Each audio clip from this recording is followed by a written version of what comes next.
The letter came in a wax-sealed envelope, the kind no one used anymore. It arrived on a rainy Thursday afternoon in October, as clouds choked the sun and the wind pressed leaves like bloodied hands against the window panes. Daniel Carter, a 37-year-old novelist caught between deadlines and a dried-up imagination, opened the envelope more out of boredom than curiosity. Inside was a single sheet of aged paper. The handwriting, elegant and oddly familiar, read, "Mr. Carter, the estate of your late great-aunt, Evelyn Marsh, has passed to you as the last surviving heir. The property, known as Hollow Grange, is located in Vermont and is in your name. You are encouraged to claim it within 30 days. Below is an address and a contact number. No law firm header, no signature, just the words and a place." Daniel frowned. He had no memory of a great-aunt Evelyn. His father's family had always been secretive, reclusive even, and most of them had passed when he was a child. Still,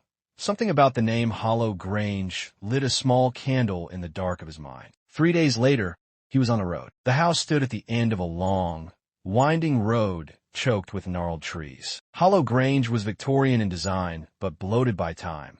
Towers leaning like drunken sentinels, windows sunken like tired eyes, the paint long peeled away by rain and neglect. Vines clung to it, as if trying to pull it back into the earth. The front door creaked open without resistance. The air was heavy with rot, dust, and something floral, an old perfume clinging to the air like a memory. Daniel stepped inside, and the door shut behind him with a soft, deliberate click. He wandered the house slowly, the wood groaning beneath his feet. Faded portraits stared at him from the walls. A broken chandelier hung above the grand staircase. Upstairs, he found a study filled with yellowed books and a typewriter that seemed untouched by time. That night, he dreamed of whispers. They came from inside the walls. Daniel began exploring the house during the day, taking notes and photos, telling himself it was for a new book. Yet, as the days passed, his notebook remained empty. He would wake up late, drained and unfocused, often forgetting large portions of time. He began hearing footsteps at night, soft, measured, pacing the halls. The whispers grew louder. They spoke his name. One morning, he discovered a door in the basement that hadn't been there before. Behind it lay a stone stairwell spiraling downward. He brought a flashlight and descended. The air grew colder. Moisture slicked the walls. At the bottom, he found a locked iron gate and, behind it, a room lined with mirrors. Each mirror reflected not him, but his silhouette, watching, waiting. He fled, but the whispers followed. He found Evelyn's diary in the attic, hidden beneath a floorboard. The entries were frantic. "I hear them again, in the walls, in my dreams. They want me to write for them. They say if I stop, they'll come out. Father called it a gift. Said the house chooses one. It chose me after Mother drowned in the tub. Now it chooses again." The last entry was a single line, etched so hard it tore the page. "Daniel is next." He tried to leave. The car wouldn't start. The roads were gone, replaced by endless woods. His phone had no signal. The house welcomed him back each night with a new message carved into the wallpaper.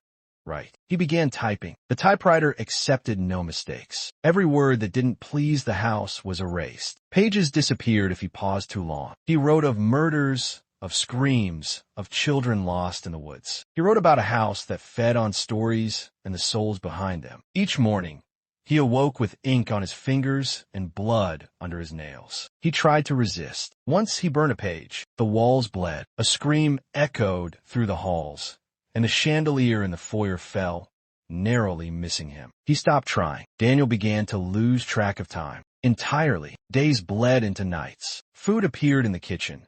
Meals he didn't remember making. Sometimes it was his favorite childhood dish. Other times, rotting meat on cracked porcelain. The house read him. One night, he followed a shadow through the halls, one he thought was Evelyn's. It disappeared into a door that led to what should have been a linen closet. Inside was a room filled with clocks. None ticked. A figure sat in the middle, bound to a chair by ink-black tendrils. Her mouth was sewn shut. Her eyes pleaded, "Evelyn." He reached for her, and the room dissolved. He awoke in his bed, screaming. He wrote again, this time faster, desperate. The house purred with approval. The more he wrote, the more it showed him. A hallway that led nowhere yesterday now opened into a library of screaming books. Each tome bore a name, names of those who came before him. He found his own, blank. That night, he tore the pages from his notebook, covering the mirrors. The whispers turned to shrieks. The house trembled. He ran back to the basement. The iron gate was gone. Inside, the mirror room awaited. His reflection spoke. "You're almost done. Finish it. Join us." The final night came with thunder. The house shook as if breathing. The mirrors from the basement appeared in the hallway,